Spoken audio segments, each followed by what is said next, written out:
In this video, let us discuss the different modes of appointment of director. First one, appointment by memorandum. So here, the director of the company, the first director of the company can be appointed by subscribers to the memorandum. Here, the director who is appointed by the subscriber will be named in the Articles of Association. So here the Articles of Association will specify the name of the director. Otherwise, the Articles of Association will mention what is the mode of the appointment of the first director of the company. Here, if the Articles of Association, if it fails to specify the first director who is appointed by the subscriber to the memorandum, or if it fails to mention what is the mode of the appointment of the first director of the company, in such case the subscriber to the memorandum themselves will be considered as the first director of the company. So any one person will be appointed as the directors. So here the subscriber to the memorandum of association, he must be the individual person to become the director of the company, because no corporate, no association can become the director of the company. ಅಂದರೆ ಇಲ್ಲಿ ಏನಾಗುತ್ತೆ ಅಂತ ಹೇಳಿದ್ರೆ, first ಡೈರೆಕ್ಟ್ರನ್ನು ನಾವು ಮೆಮೊರಂಡಮ್ಗೆ ಯಾರು signature ಹಾಕ್ತಾರೋ, ಯಾರು subscriber ಇರ್ತಾರೋ, so ಅವರು ಅಪಾಯಿಂಟ್ಮೆಂಟ್ ಮಾಡ್ತಾರೆ. ಸೊ ಸಬ್ಸ್ಕ್ರೈಬರ್ ಟು ಮೆಮೊರಂಡಮ್ ಏನಾದರೂ ಅಪಾಯಿಂಟ್ ಮಾಡಿದರೆ ಅವರ ಹೆಸರು ಆರ್ಟಿಕಲ್ಸ್ ಆಫ್ ಅಸೋಸಿಯೇಷನಲ್ಲಿ ಇರುತ್ತೆ. ಸೊ ಫಸ್ಟ್ ಡೈರೆಕ್ಟರ್ ಇದು ಹೆಸರು ಆರ್ಟಿಕಲ್ಸ್ ಆಫ್ ಅಸೋಸಿಯೇಷನಲ್ಲಿ ಇರಬೇಕು. ಅದರ್ವೈಸ್ ಆರ್ಟಿಕಲ್ಸ್ ಆಫ್ ಅಸೋಸಿಯೇಷನ್ ಯಾವ ಮೋಡಲ್ಲಿ ಫಸ್ಟ್ ಡೈರೆಕ್ಟ್ರನ್ನ ಅಪಾಯಿಂಟ್ ಮಾಡಬೇಕು ಅನ್ನೋದನ್ನು ಸ್ಪೆಸಿಫೈ ಮಾಡಿರಬೇಕು.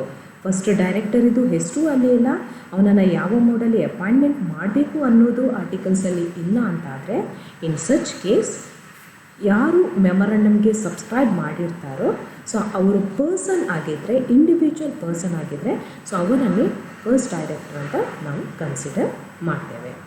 Next appointment of the subsequent directors. Here the appointment by the members at the annual general meeting.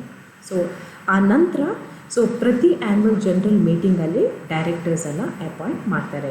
Here in the annual general meeting, the annual general ಮೀಟಿಂಗಲ್ಲಿ ಏನಾಗುತ್ತೆ ಅಂತ ಹೇಳಿದರೆ, 2/3 of the total directors appointed will B rotational and 1/3 directors will be on non-rotational directors.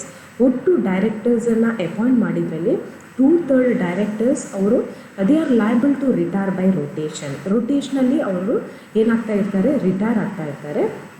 ಅದೇ 1/3 of the total directors ಅವರು permanent ಬೇಸಿಸಲ್ಲಿ ಇರ್ತಾರೆ.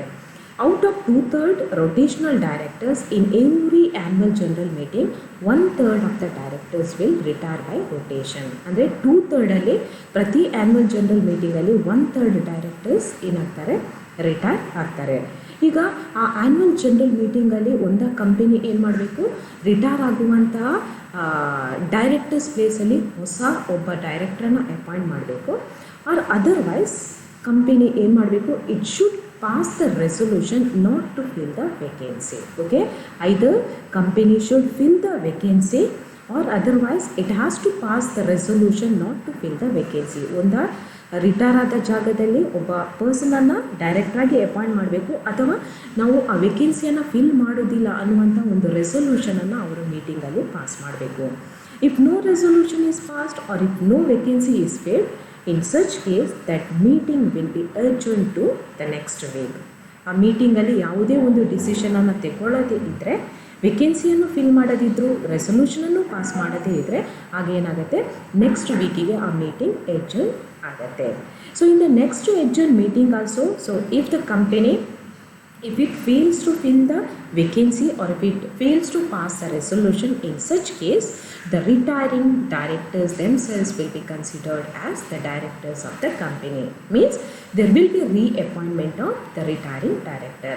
ಅಂದರೆ ಮುಂದೂಡಲ್ಪಟ್ಟಂತಹ ಆ ಮೀಟಿಂಗಲ್ಲಿ ಕೂಡ, ಎಡ್ಜರ್ನ್ ಆದಂತಹ ಮೀಟಿಂಗಲ್ಲಿ ಕೂಡ ಇವರು ವೇಕೆನ್ಸಿಯನ್ನು ಫಿಲ್ ಮಾಡೋದಿದ್ರೆ, ಅಥವಾ ನಾವು ಫಿಲ್ ಮಾಡೋದಿಲ್ಲ ಅನ್ನುವಂಥ ಒಂದು ರೆಸೊಲ್ಯೂಷನನ್ನು ಪಾಸ್ ಮಾಡೋದಿದ್ರೆ, ಆಗ ಯಾರು ರಿಟೈರ್ ಆಗ್ತಾ ಇರ್ತಾನೋ, ಸೊ ಆ ಡೈರೆಕ್ಟರನ್ನೇ ನಾವು ರೀಅಪಾಯಿಂಟ್ಮೆಂಟ್ ಮಾಡ್ತೇವೆ.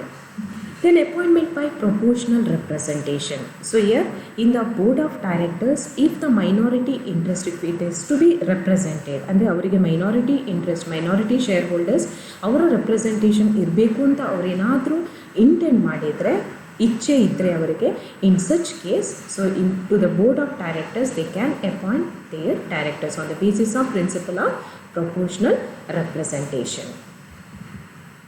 Next one, appointment by the board of directors.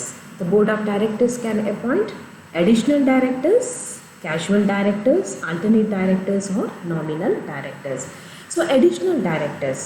So while appointing additional directors, the board of directors should be very careful. They should see whether the articles of association of the company, whether it gives the permission. So here, if the articles permit, then only the board of directors can appoint the additional directors. Here, the number of the directors appointed additionally should not exceed the maximum number specified by the articles of association. So such directors will hold the office up to the next annual general meeting. Here, such directors will enjoy all the powers, liabilities of the other directors. The additional directors ಅಂತ ಹೇಳಿದರೆ articles of association ಏನಾದರೂ permission ಕೊಟ್ಟರೆ board of directors additional ಡೈರೆಕ್ಟರ್ಸನ್ನು appoint ಮಾಡ್ಬೋದು. ಆದರೆ additional ಡೈರೆಕ್ಟರ್ಸನ್ನು appoint ಮಾಡುವಾಗ ಅವರ ನಂಬರ್ ಏನು ಆರ್ಟಿಕಲ್ಸಲ್ಲಿ ಸ್ಪೆಸಿಫೈ ಮಾಡಿರ್ತಾರೆ ಅದಕ್ಕಿಂತ ಹೆಚ್ಚುವರಿ ಆಗಬಾರ್ದು. ಸೊ ಅಡಿಷ್ನಲ್ ಡೈರೆಕ್ಟರ್ಸ್ ಇದು ಟರ್ಮ್ ಯಾವಾಗವರೆಗೆ ಇರುತ್ತೆ ಅಂತ ಹೇಳಿದರೆ ನೆಕ್ಸ್ಟ್ ಆ್ಯನ್ಯುವಲ್ ಜನರಲ್ ಮೀಟಿಂಗ್ವರೆಗೆ ಅವರ ಆಫೀಸನ್ನು ಹೋಲ್ಡ್ ಮಾಡ್ಬೋದು. ಈ ಥರ ಡೈರೆಕ್ಟರ್ ಥರ ಎಲ್ಲ ಪವರ್ಸ್, ಎಲ್ಲ ಲಯಬಿಲಿಟೀಸ್ ಅಡಿಷ್ನಲ್ ಡೈರೆಕ್ಟರ್ಸ್ಗೂ ಇರುತ್ತೆ. Next, filling of casual vacancy. If the casual vacancy, if it is created in the company. So for example, if there is any death, resignation, insanity, insolvency of the original director, in such case such vacancy can be filled by appointing the new director.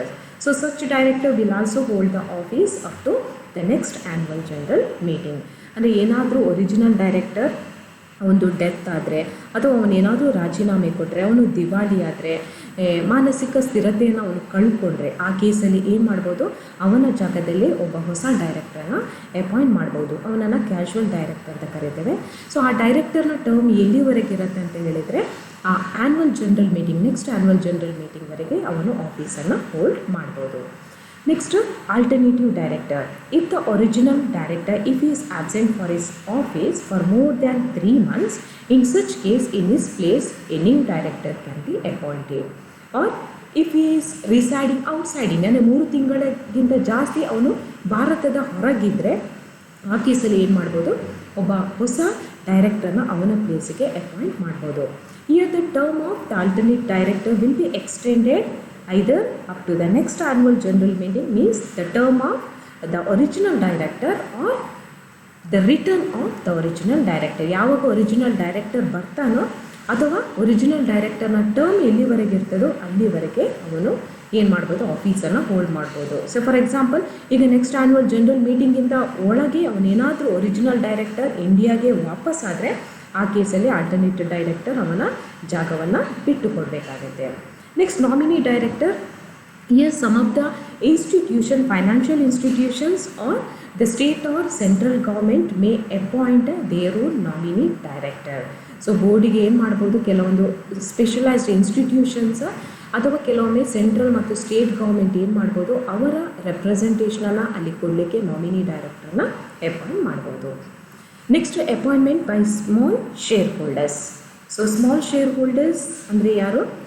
Those shareholders who possess the shares, who holds the shares where the nominal value of the shares should be less than 20,000 rupees. 20,000ಗಿಂತ ಕಮ್ಮಿ nominal ವ್ಯಾಲ್ಯೂನ ಶೇರ್ಸನ್ನು ಯಾರು hold ಮಾಡಿರ್ತಾರೆ ಅವರನ್ನು ನಾವು small shareholders ಅಂತ ಕರೀತೇವೆ.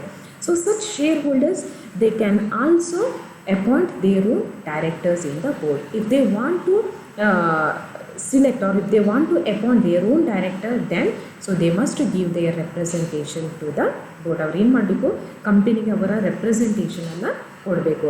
So such director will be appointed by passing ordinary resolution and such director will be appointed for the single term of 3 years. And yes, this particular appointment is not compulsory.